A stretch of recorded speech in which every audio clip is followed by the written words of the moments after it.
Fact number one, Yeah.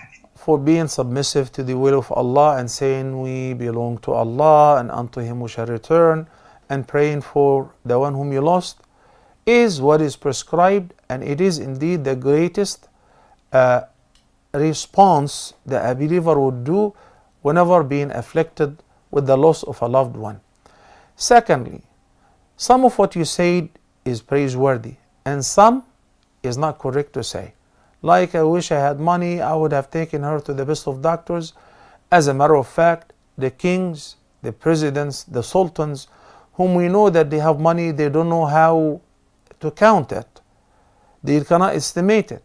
They fall sick and they die by the leave of Allah. فإذا جاء أجلهم لا يستأخرون ساعة ولا يستقدمون.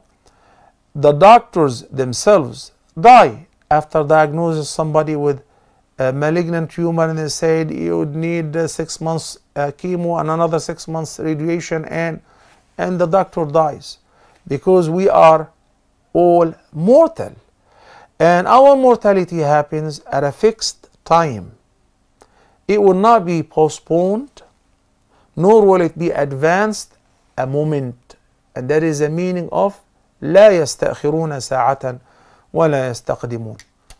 None of us can bring the dead back to life, but we have a lot to do to benefit them. The Prophet ﷺ shared with us many things that in a state of crying, living in grief, experiencing sorrow and sadness, let me be proactive. Let me do something to benefit my beloved father who passed away to COVID, as you all know. And every meal whenever we eat, last night when we were having suhoor, everybody, my kids, my mother, my wife, everybody were missing my father. So we talk about him at the meal. But when we talk about him, what we do, we say, I wish you were here to eat with us this delicious food. This wish is in vain. It could have never happened. So what is the best wish? Allahumma اغفر له وارحمه. اللهم ارفع درجاته في عليين. اللهم أسكنه الفردوس الأعلى من الجنة. Praying for him so he will be promoted and he will benefit.